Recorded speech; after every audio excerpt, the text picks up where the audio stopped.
Mari kita berdoa. Besem ha'ab we haben we ruah hakodes Elohe Echad. Dalam nama Bapa, Putra dan Roh Kudus, Tuhan yang Esa. Bapa di sorga, kami memuji dan mengucap syukur kepadamu atas segala kasih, karunia, anugerah, limpah rahmat dan berkat-Mu, atas segala perkenanan Tuhan dalam hidup kami, memilih dan membuka hati kami untuk percaya pada karya Kristus Yesus yang sudah menyelamatkan kami. Untuk itu kami mau menaikkan ucapan syukur kami yang tak terhingga kepadamu. Seraya senantiasa menyerahkan diri kami di hadapan Engkau. Sebab di dalam Engkau kami akan terpelihara dengan sempurna. Karena Engkau adalah pemelihara yang kekal. Saat ini di tengah-tengah persekutuan ibadah kami, di hadapan hadirat Tuhan yang telah turun meliputi memenuhi kami. Kami ingin meneduhkan hati kami, menundukkan pikiran kami kepada otoritas kedaulatan firman-Mu.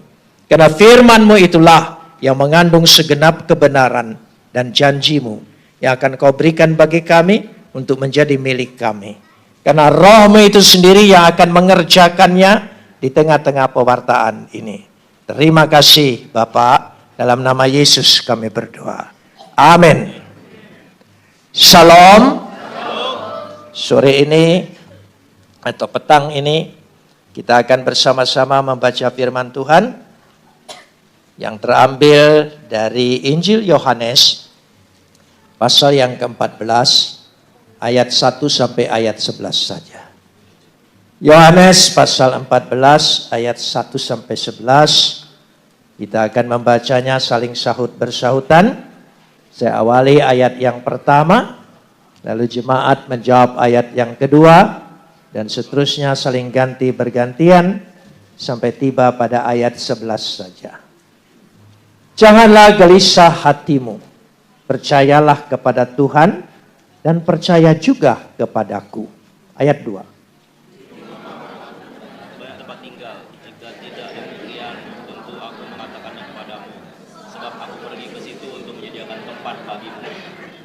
Dan apabila aku telah pergi ke situ dan telah menyediakan tempat bagimu, aku akan datang kembali dan membawa kamu ke tempatku, supaya di tempat di mana aku berada, kamu pun berada. Dan kemana aku pergi, kamu tahu jalan ke situ. Kata Thomas kepadanya, Tuhan, kami tidak tahu kemana Engkau pergi. Jadi bagaimana kami tahu jalan ke situ? Akulah jalan dan kebenaran dan hidup. Tidak ada seorang pun yang datang kepada Bapa kalau tidak melalui aku. Sekiranya kamu mengenal aku, pasti kamu juga mengenal Bapakku. Sekarang ini kamu mengenal Dia dan kamu telah melihat Dia. Kata Filipus kepadanya, Tuhan, tunjukkanlah Bapa itu kepada kami. Itu sudah cukup bagi kami. Kata Yesus kepadanya, telah sekian lama aku bersama-sama kamu Filipus, namun engkau tidak mengenal aku. Barang siapa telah melihat aku, ia telah melihat Bapa. Bagaimana engkau berkata, tunjukkanlah Bapa kepada kami? Tidak percayakah engkau bahwa aku di dalam Bapa dan Bapa di dalam aku? Apa yang aku katakan kepadamu, tidak aku katakan dari diriku sendiri, tetapi Bapa yang diam di dalam aku. Dialah yang melakukan pekerjaannya. Percayalah kepadaku bahwa aku di dalam Bapa dan Bapa di dalam aku. Atau setidak-tidaknya percayalah karena pekerjaan-pekerjaan itu sendiri. Kapot leha Adonai Elohenu kapot leha. Segala kemuliaan ya Adonai Tuhanku, kemuliaan bagimu. Sebelumnya Yesus sudah menceritakan tentang jalan yang akan dia tempuh, yaitu salib, kematian dan penderitaan. Murid-muridnya menolak. Mana mungkin? Karena dia sudah melihat semua perbuatan Yesus yang serba ilahi, serba ajaib, spektakuler, penuh mujizat. Tiba-tiba harus kalah dengan penderitaan. Saudara, manusia itu pada hakikatnya tidak suka penderitaan. Padahal penderitaan itu adalah bagian daripada hidup. Sejak manusia jatuh dalam dosa, penderitaanlah yang menghiasi menjadi permata dalam hidupnya. Baik mencari nafkah maupun melahirkan, memiliki keturunan, pernikahan, berumah tangga.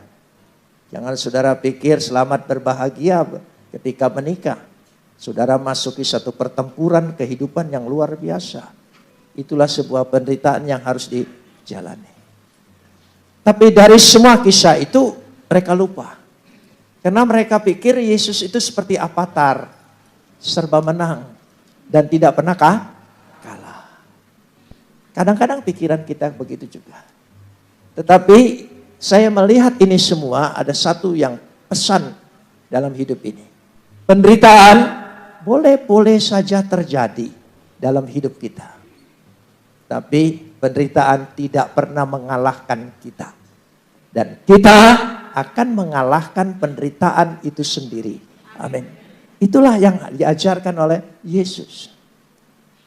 Dan setelah itu dia berbicara kemudian, karena ketika nanti kamu akan banyak dikacaukan, menjadi tawar hatimu, menjadi tidak percaya, banyak sekali. Begitu juga sampai akhir zaman, kita akan mengalami kabar berita yang luar biasa, menggoncangkan iman percaya kita. Karena itu dikatakan di ayat yang pertama, janganlah gelisah hatimu. Jangan gelisah. Saudara, kalau saya lihat, kalau gelisah itu kata sifat. Sedangkan di sini bahasa aslinya tarasestu, kata kerja.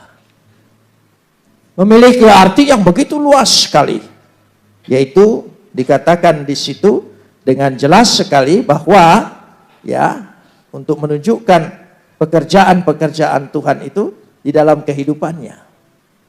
Jangan terganggu nanti, jangan disusahkan. Jangan disukarkan, jangan dikacaukan, jangan ditumbangkan. Banyak sekali. Bahkan jangan dikecewakan, jangan dibuat tawar hatimu. Bahkan jangan engkau dibuat bimbang. Tapi masih pada ayat yang pertama dikatakan dengan jelas, percayalah kepada Tuhan, percaya juga kepadaku. Saudara, apa tidak cukup percaya Tuhan? Harus percaya juga pada Yesus. Ini penting sekali. Ini prinsipnya. Sehingga itulah Natal yang kita peringati sekarang ini. Kalau percaya kepada Tuhan, hampir semua agama percaya. Tapi bagaimana itu Tuhan? Tidak ada yang bisa menjelaskan. Pokoknya ada, ya ada. Bagaimana dia? Ya udah, enggak usah tanya. Kalau tidak bisa dijelaskan, itu namanya ide, konsep, belum realita, belum sejarah. Itu dikatakan ada. Itu baru konsep saja. Tapi kita tidak berbicara konsep, tapi berbicara sejarah. Saya ingin tarik demikian. Kenapa harus bersama Yesus? Kalau kita lihat, ketika manusia diciptakan, ada 3 yang istimewa bagi manusia. Dari sejak Adam dan Hawa diciptakan, luar biasa. 3 hal yang istimewa yang hilang dalam diri manusia, yaitu karena dosa. 1, ketika manusia diciptakan menurut gambar dan rupa Tuhan. Gambar dan rupa Tuhan. Kejadian 1 ayat 26. Kita diciptakan manusia itu dari awal istimewa sekali. Menurut gambar dan rupa Tuhan. Gambar dan rupa. Shelem dan demut. Shelem dan demut. Artinya kita memiliki potensi ilahi dan kualitas ilahi. Karena itu, ketika Adam diciptakan menurut potensi ilahi, kualitas ilahi, dia boleh memerintah seluruh ciptaan Tuhan. menguasainya, memerintahnya, mengendalikannya, bahkan memberi nama semua ciptaan Tuhan dengan kemauan Adam. Luar biasa. Potensi ilahi dan kualitas ilahi. Dan ketika manusia jatuh dalam dosa, potensi ilahi dan kualitas ilahi hilang. Lalu bagaimana bisa mengembalikan menjadi manusia semula sesuai dengan kehendak Tuhan ketika manusia diciptakan menurut gambar dan rupa kita? Bagaimana kita bisa memperoleh kembali?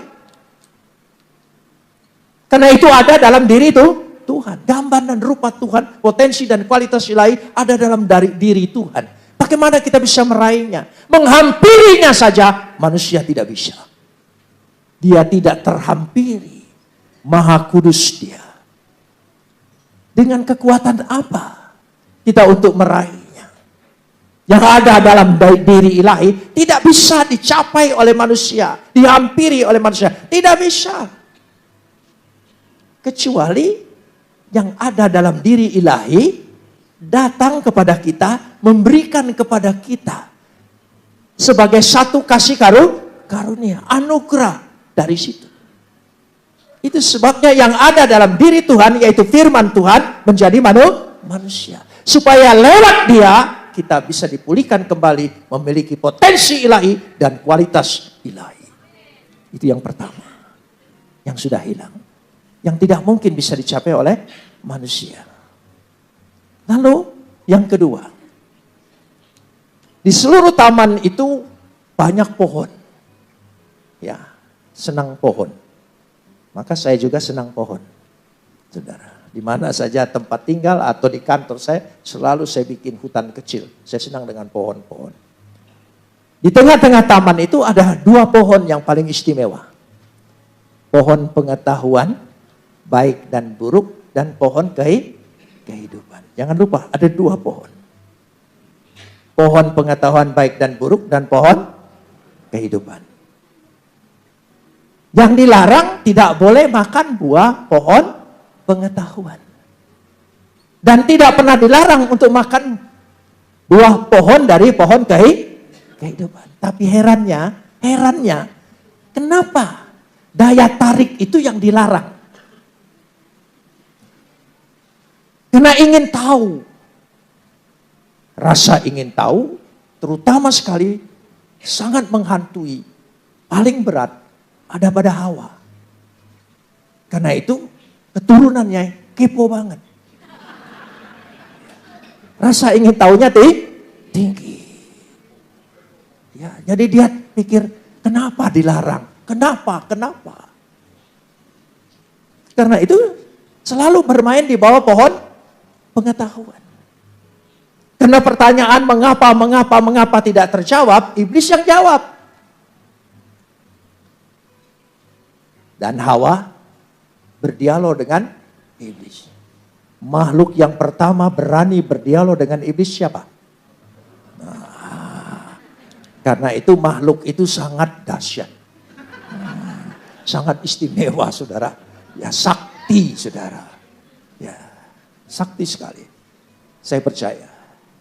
Yang sudah menikah dengan wanita, ya, pasti mengalami kesaktiannya, saudara. Ya, dahsyat, keramat, saudara. Iya, kita tidak pernah benar pun salah. Iya, saudara, apalagi salah, sudah. Ya, kalau kita salah, temanya 1 bulan, saudara. Oh iya, itu. Nah, kembali lagi. Karena setelah makan buah pengetahuan, pohon kehidupan dijaga. Supaya manusia ini tidak hidup kekal. Karena sudah jatuh dalam dosa. Karena itu pohon itu dijaga. Dengan makhluk sorgawi, makhluk kerubion, dan pedang yang bernyala-nyala. Jika ada yang menghampiri di sana, pasti mati. Siapa yang bisa membuka jalan ke pohon kehidupan?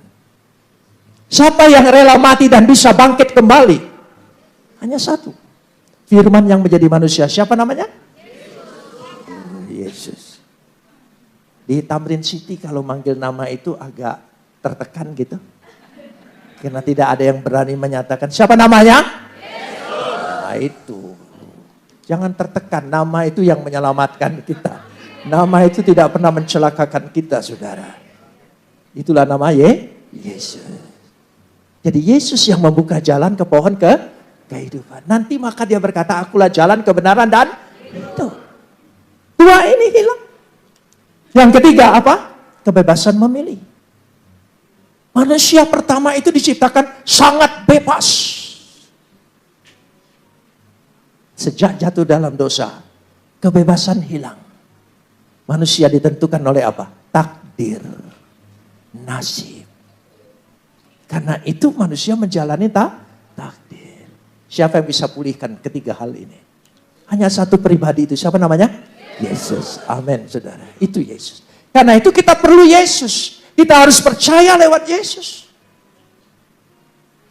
Kalau percaya Tuhan, bagaimana bisa percaya? Tidak boleh dibayangkan. Ya, menjadi mujasima dikatakan. Tidak boleh.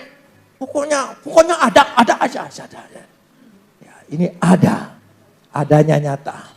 Yang dalam dirinya menyatakan dirinya.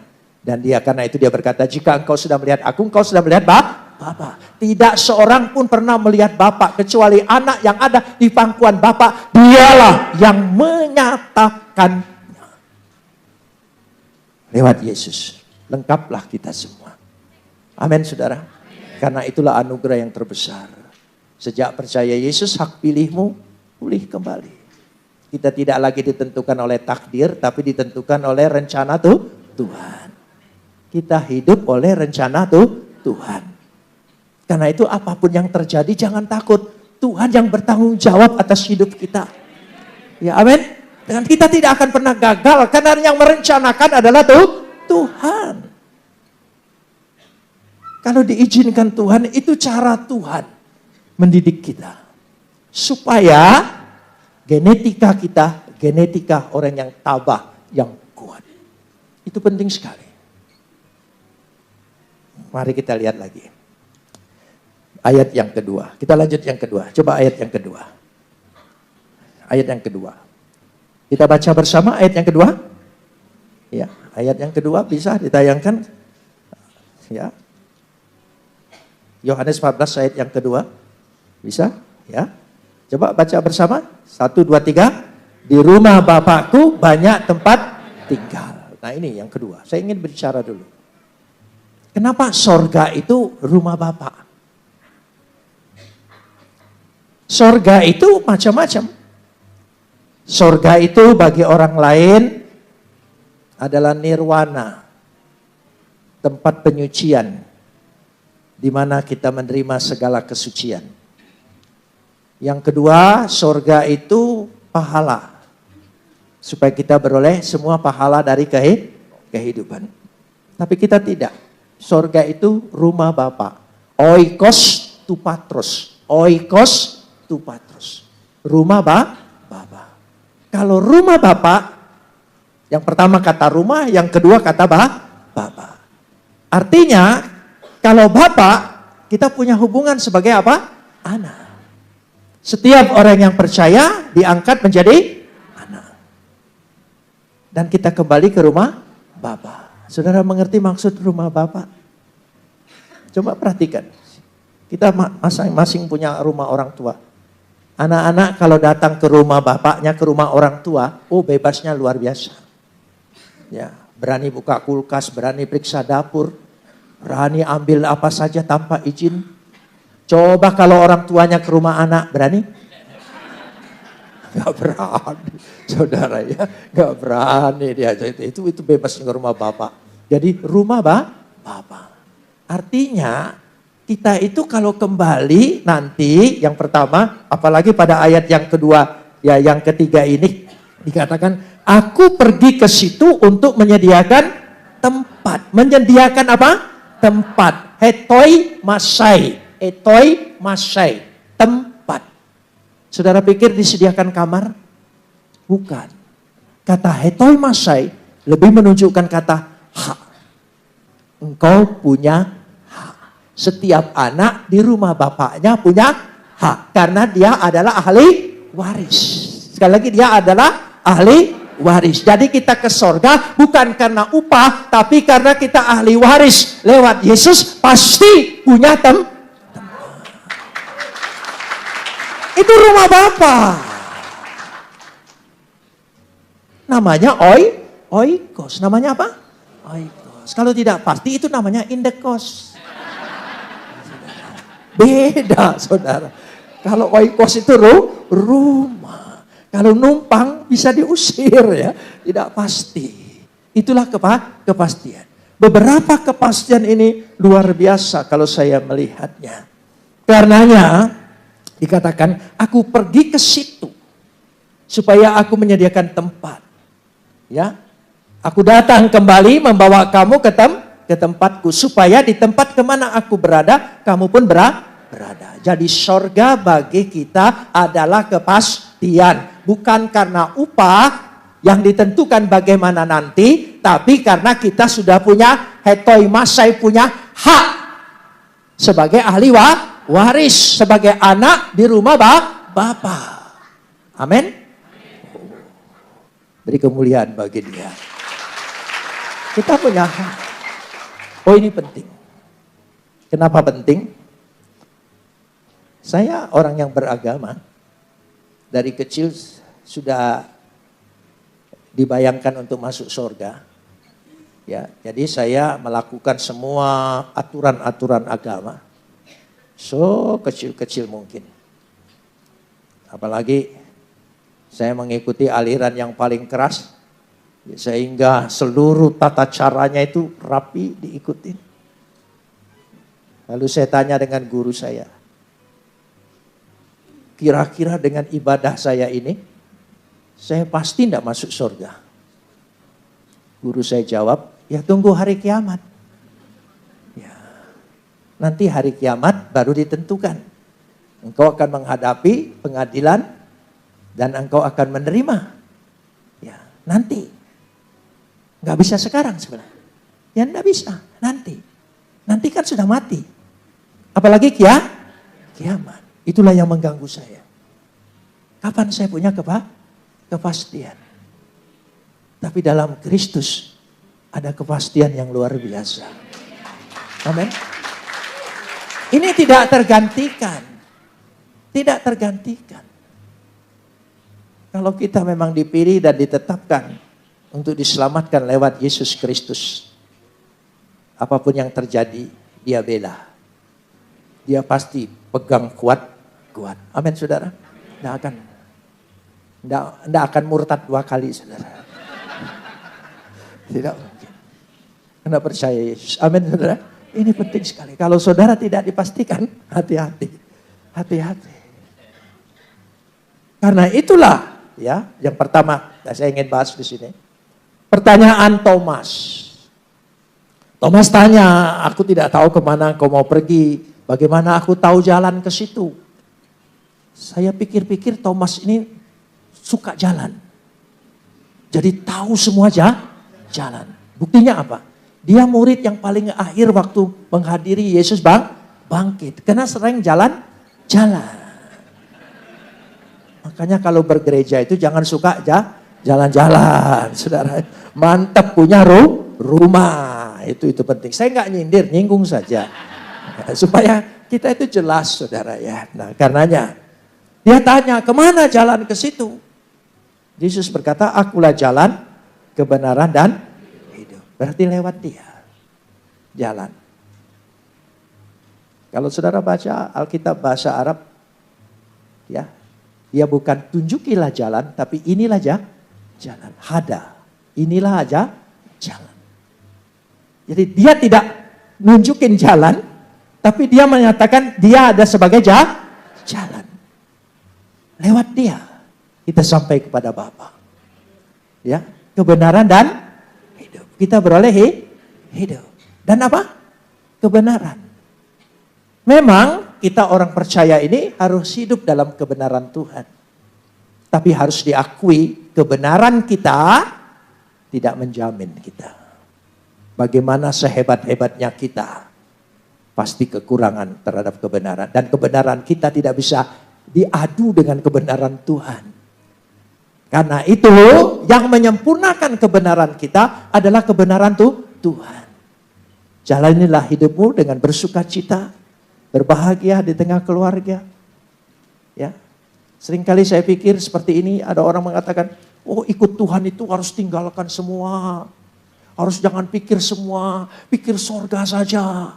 Hanya sorga saja yang dipikir. Saya pikir orang itu mati aja. Loh iya, saudara.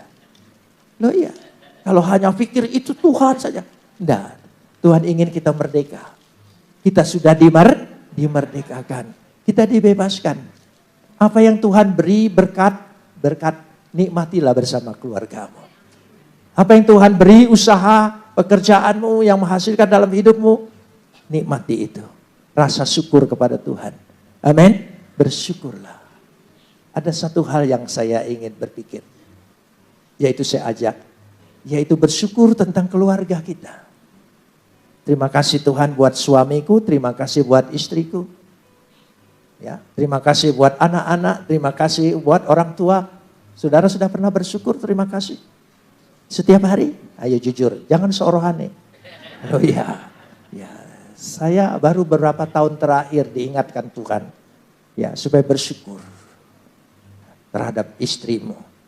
Kalau bukan dia, mungkin hidupmu sudah kacau balau saudara ya. Begitu juga istri, bersyukur. Dengan bersyukur ada rahasianya. Dia jadi nurut. Ya, diajak nurut, dia tidak nurut. Tapi coba bapak-bapak, setiap malam, terima kasih Tuhan buat perempuan ini. Kalau bukan karena dia, coba saudara percayalah, pasti Tuhan rubah. Saudara, amin saudara, Tuhan rubah. Dan luar biasa. Ini nasihat orang yang 56 tahun menikah. 56 tahun. Wow. Wow saya itu ada dua arti. Ya. Wow tidak mau diulangin lagi. Iya. Wow memang luar biasa. Itu karena siapa? Karena Tuhan. Karena rencana Tuhan. Karena kita hidup dalam rencana Tuhan, apapun kegoncangan dalam kehidupan kita, Tuhan bela. Tuhan bela. Tuhan pasti bela. Tuhan pasti benarkan. Tuhan pasti memberi segala sesuatu jalan keluar. Jalan ke sorga aja dia buka. Apalagi jalan persoalan dalam hidupmu. Pasti dia buka. Pasti. Jalan yang tidak mungkin saja sudah dimungkinkan oleh dia. Mana mungkin kita tidak diberi jalan. Dan Tuhan kita adalah Tuhan yang pemberi, bukan Tuhan peminta. Dia tidak menuntut apa-apa dari kita. Dia memberi terlebih dahulu. Memberkati, menyelamatkan, mengasihi. Semua dia buat lebih dulu. Baru kita. Karena dia menginginkan kita. Dia sangat dekat pada kita. Karena dia adalah Bapa. Karena itu saya teringat satu ilustrasi. Ketika anak yang hilang itu. Biasanya drama ini selalu Natal muncul. Ya, drama anak yang hilang. Tapi saya melihat sisi lain. Sisi Bapak. Anak itu memang ada kesadaran. Ada keinginan. Memang manusia diciptakan ada tumos, ada epitumia. Ada hasrat, ada keinginan, ada hawa nafsu. Tapi ada nous, ada pikiran. Itulah manusia. Tapi yang menghampiri lebih dulu adalah Bapak. Bapaknya yang berlari menghampiri dia. Memeluk dia, mencium dia. Kalau bukan karena bapaknya berlari lebih dahulu menghampiri dia, maka tidak mungkin dia sampai ke rumah Bapak. Itulah kasih Tuhan dalam hidup kita. Sehingga dia terlebih dahulu berbuat segala sesuatu. Kita hadapi tahun depan ini, tahun 2025. Ya, Tuhan memberikan pesan secara pribadi dengan saya. Tahun ini bagi kita adalah tahun berkat. Tahun depan adalah tahun berkat. Jangan takut apa yang diprediksi oleh dunia, susah keuangan, ini dan itu. Boleh saja, silahkan engkau memprediksi. Tapi aku hidup dalam berkat Tuhan. Amin. Jadi tahun depan ini tidak usah khawatir. Ya, jangan terlalu pikir keuangan negara, keuangan dunia, ekonomi ini dan itu. Boleh-boleh saja semua memperhitungkan. Tapi aku hidup dalam rencana Tuhan. Katakan bersama, saya hidup dalam rencana Tuhan. Tuhan pasti bela. Amin saudara, kita hidup dalam rencana Tuhan. Mari kita berdoa.